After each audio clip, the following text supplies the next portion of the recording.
Hey everyone, this is Derek Plavin, and welcome back to episode 28 of How to Practice Jazz Guitar Efficiently.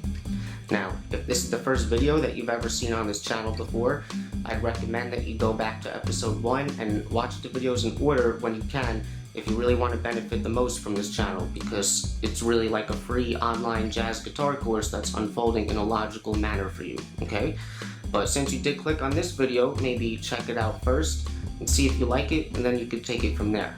So anyway, in today's episode, I'm going to continue to talk about practicing comping some more, and I just want to let you guys know that originally my intentions were to try to wrap up this little mini series of a topic in this video here today, but in the end I decided to split it up still into multiple videos just because I didn't want the videos to go too long, and I feel like it'll be easier for you guys to digest, alright? But what I will be talking about specifically today is how we may go about practicing our comping now in a way where we start to combine all the various different rhythms that we may be working on individually, so that we start to approach more of what a real playing scenario may be like, okay? And in addition to this, I'm also going to share some extra rhythms that we could practice that are also good ones to check out. And then finally, I just want to give you a few tips or suggestions when it comes to practicing your comping that you may want to consider or try out yourself, just because I feel like these are things that have helped me and you don't really hear a lot of people talking about it, so I figured I'd share it with you guys. So I just want to edit what I said there, because it turned out that I'm not going to be discussing all those things today, because big surprise with me, the video ended up taking longer than expected. So all I want to do today are these extra rhythms that you could practice, and as far as the putting it all together and the extra pieces of advice that I had for you, I'll just save that for the next episode, and I think it'll go better with that next episode anyway, and this way you don't feel too overloaded, alright? So I want to begin by giving you guys a few extra comping rhythms that you could practice in addition to the rhythms that we already talked about in parts 1 and 2 on this topic. And when you practice these, it can really be done in the exact same manner as what we were doing with those other rhythms. So therefore, because I already talked about it in those videos, I'm not going to go into detail today, and if you need to, you can check those out. And also, I think it would be good to point out that even if you really like some of these rhythms that I'm going to show you today, or any other rhythm that you may learn going forward, I think it's good to keep in mind that the rhythms that I already discussed, and I'm referring to the Freddie Green, the Charleston, and the whole notes and half notes type of thing with both the syncopated and unsyncopated variations, those are still all the most fundamental comping rhythms that we can and should be really practicing with the most consistency if we're really trying to develop this aspect of our playing with efficiency, alright? So I'm really saying this just in case anyone may get the idea of thinking something like, because maybe they believe that they like these other rhythms more than the other simpler, more basic rhythms, that they may practice these more. And there's nothing wrong with practicing any other rhythm, of course, but regardless, the Charleston and the Freddie Green rhythm especially should really be practiced with the most consistency if you really want to get the most bang for your buck in terms of reaping the benefits of how this sort of work will translate over to your actual playing, so that, you know, you feel like you're confident and you're doing the right things. So the rhythms that I'm going to show you today, with the exception of the first one, can really be seen more as either a compound rhythm that is made up of other simpler, more basic rhythmic fragments, or really just a variation on one of these more basic rhythms.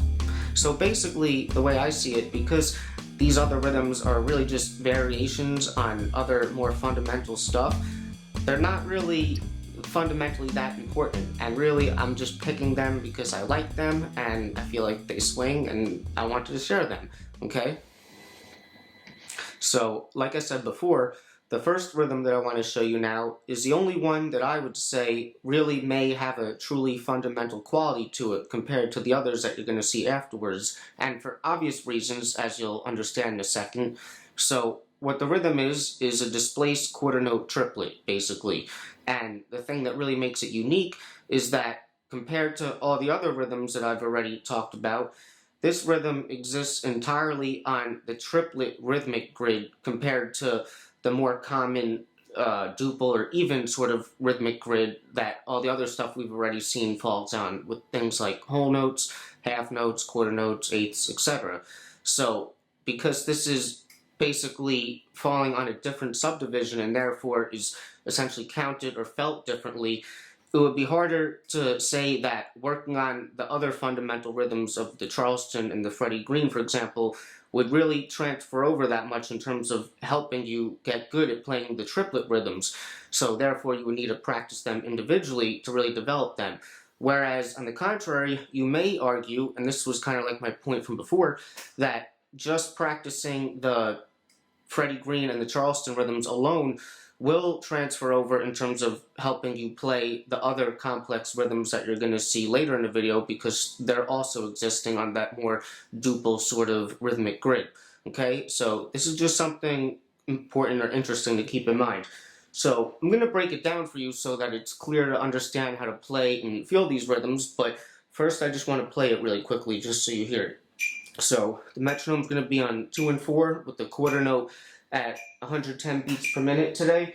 So basically it sounds like this: 1, 2, a 1, 2, 3, 4.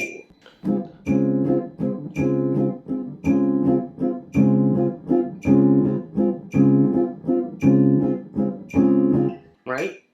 So the easiest way to understand this rhythm is to start with the more basic regular quarter note triplet, and you may already be comfortable playing and feeling that rhythm, like if I just put the metronome on again and clapped it. 1, 2, 3, 4, right? It's 3/2 basically, and you get 2 quarter note triplets within 1 bar of 4/4. So even if you can already comfortably feel that, it's clear to understand the quarter note triplet in a way where if you thought of it more as 2 beats of eighth note triplets, because 3 goes into the 6 eighth note triplets twice, we can perfectly divide it up into 2 so that we get a quarter note triplet, so that basically instead of thinking like 1 and 2 and it would be like 1 and 2 and right? And that's basically what a quarter note triplet is, even if you don't have to count it like that. And 2 and right? So all you're doing with the displaced quarter note triplet, once you can understand that, is you just take it and you move it over an eighth note, so it becomes 1 and 2 and right? And then it would be the same thing for the second 2 beats of the measure. So basically 1 and 2 and 3 and 4 and right? So if I do that with the metronome, 1, 2, 3, 4. Right? Now, I was dragging there, which leads me to the next point that I want to make, which is triplets really can be more difficult to get down comfortably for a lot of people compared to the more even rhythms.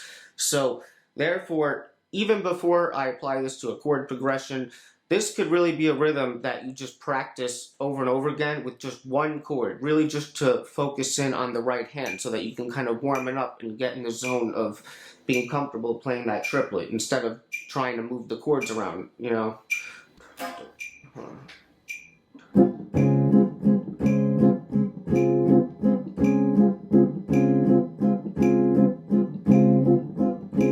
Right?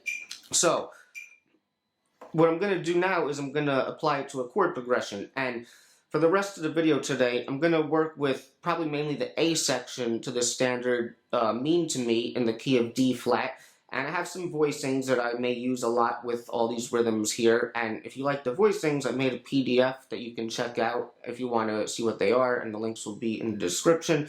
So I'm going to do the same thing now, but apply it to the changes to one A section of Mean to Me in the key of D flat. 1, 2, a 1, 2, 3, 4.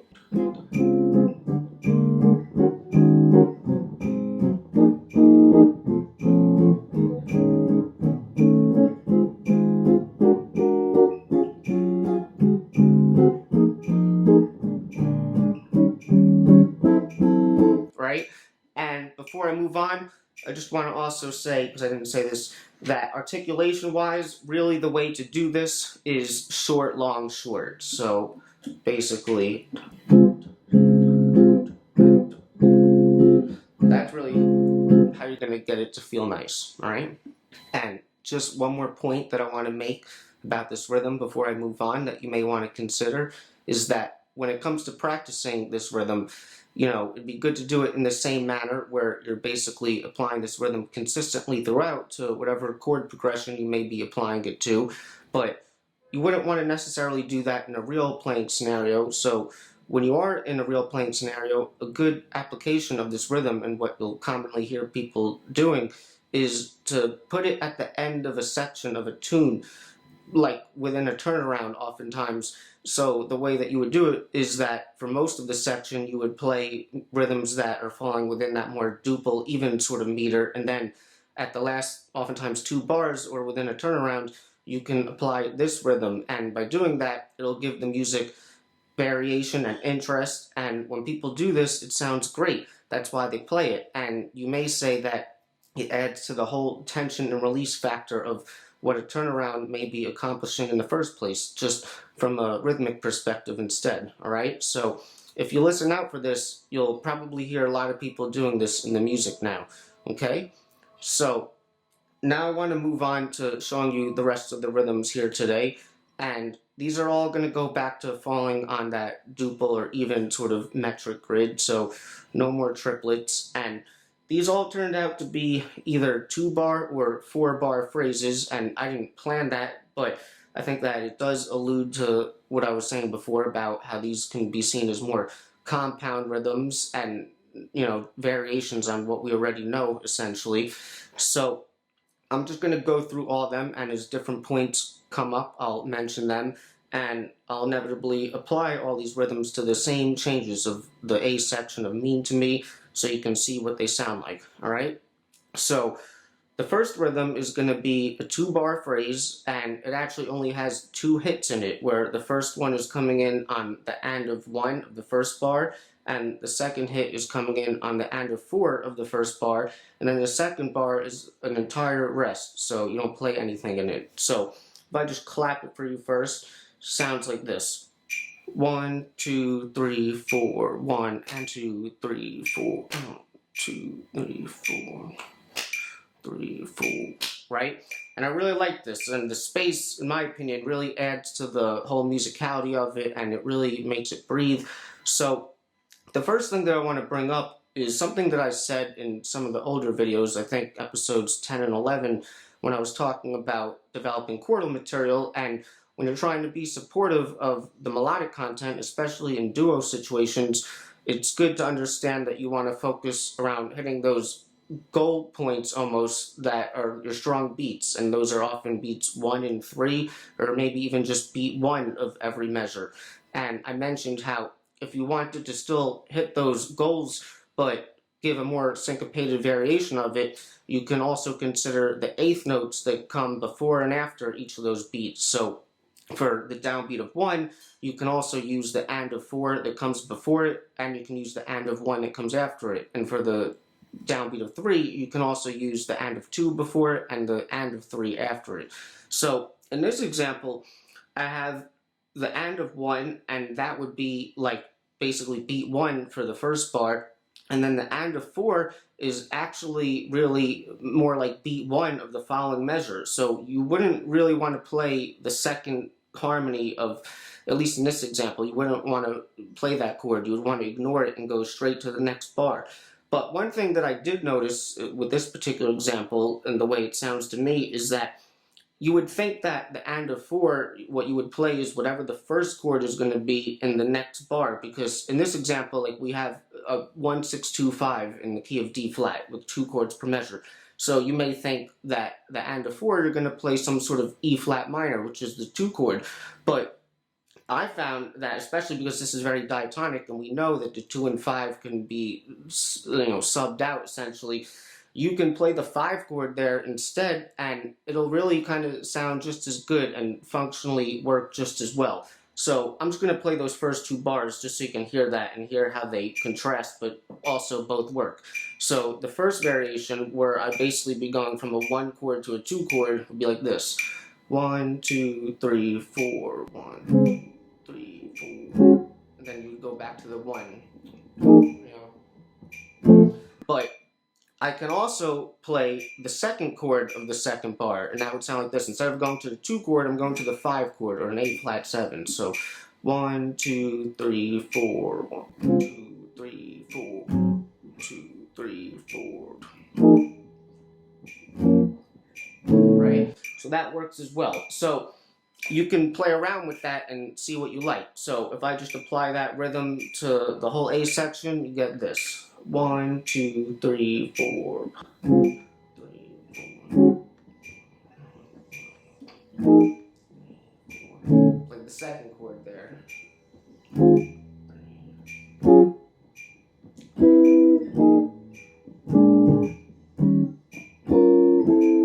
Right? Now at the end, I just kind of went off from the basic pattern and just did a little variation.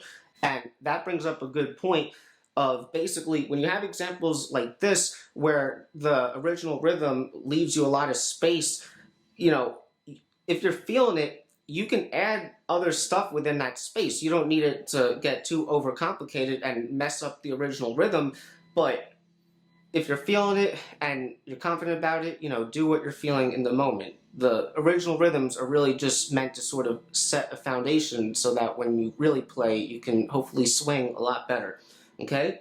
So I'm going to move on to the next example. So this example, I have like 2 variations of it, where the first one I'll give you is like more of a 2-bar variation, and then the other one is like a 4-bar variation of it. So the 2-bar variation is basically the first measure. We have 1 half note, and then a dotted quarter note, and then an eighth. And then the second bar is just a whole note rest. So similar to what I said before, if we think about beats 1 and 3, in this example, obviously the half note, you would play the first chord of the first measure there, and then the dotted quarter note, same thing, that's falling on beat 3.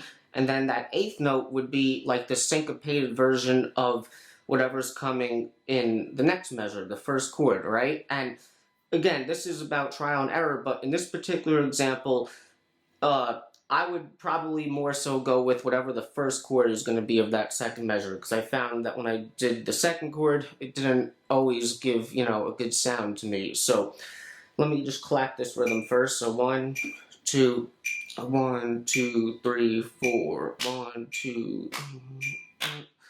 And I already showed you this rhythm in one of those older videos. I think we found this rhythm in a lot of one of the examples, alright? So if I apply this to the tune, 1, 2, 3, 4.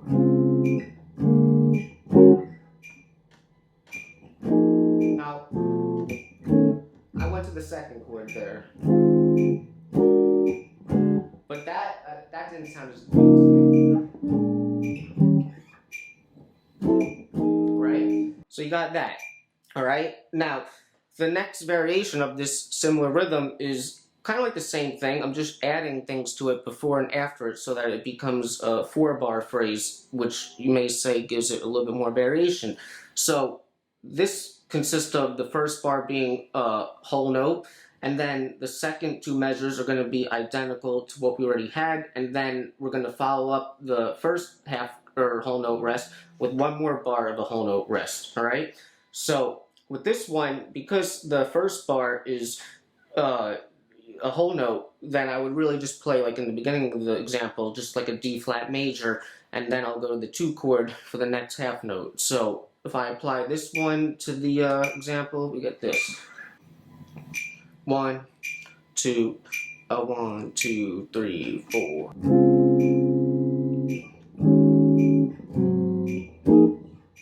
A lot of space.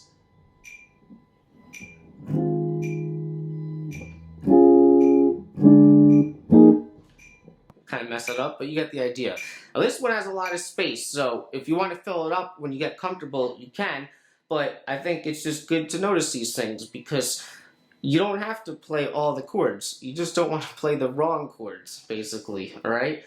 So let's move on to the next rhythm now, and this one is also, this is the last one, it's also going to be a similar thing where I'm going to have 2 variations of it, where the first version is going to be a 2-bar phrase, and then the second version will be a 4-bar phrase where I'm just adding 2 extra measures to it at the end. So let's just look at the 2-bar version first. So basically what we have is in the first measure we have something on the and of 1, and then we have something on the and of 3, and then on the second measure we have the downbeat of 1, and then we have something on the and of 3. Okay? And this also relates again to the whole goalpost thing where we look at beats 1 and 3. The and of 1 in the first measure is being used for beat 1. And of 3 in the first measure would be what you're doing for beat 3. So these are both displaced forward and 8th note. And then the downbeat of 1 of the next measure is your 1. And then the and of 3 is your displaced version of 3. Alright, so we'll clap it for you first. And we have no rest in this variation. So 1, 2, 3, 4. 1, 2, 3, 4.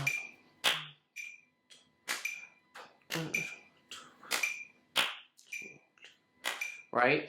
So if I apply that to the changes, 1, 2, 1, 2, 3, 4.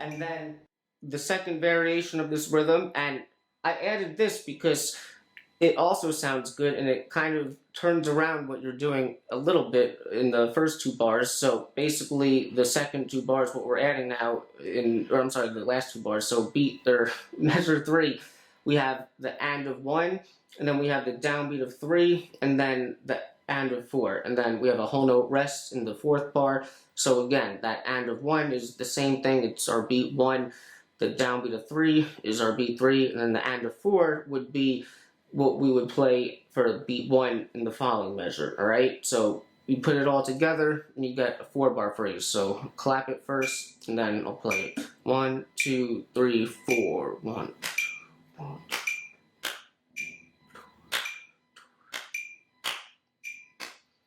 Space.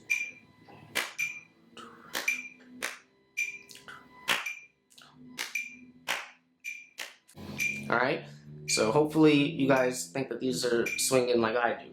So if I apply the changes to it, 1, 2, 1, 2, 3, 4.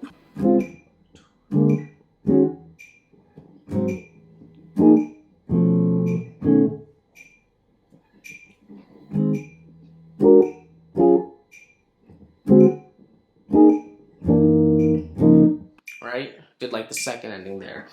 So those are your rhythms. So I hope you enjoyed those. Okay, so I'm just gonna wrap it up there today, and if anyone has any questions or comments, please put it in the comment section. I'm here to help. And in the next episode, hope you're ready for the next episode. Hey, we're gonna get into the stuff that I originally wanted to talk about today, which was putting it all together and some other pieces of advice, and that'll also go along with how we may think about when we actually are in a real playing scenario and what we want to listen for and how we may adapt to a given situation. And I also may discuss some 2-note comping that we can practice as well. And then that should wrap up this little mini series of practicing our comping, at least for now. Alright, so I hope you're enjoying this content, and if you like this video today, I would appreciate it if you gave it a like and consider becoming a subscriber as well as a contributor to Patreon, where you get all the PDFs on this channel for only $5 a month. And if you think anyone else would enjoy this content, please share it with them as well. So that's it, and I'll see you guys in episode 29. Swinging and playing the blues. That's what we about. I try to help you.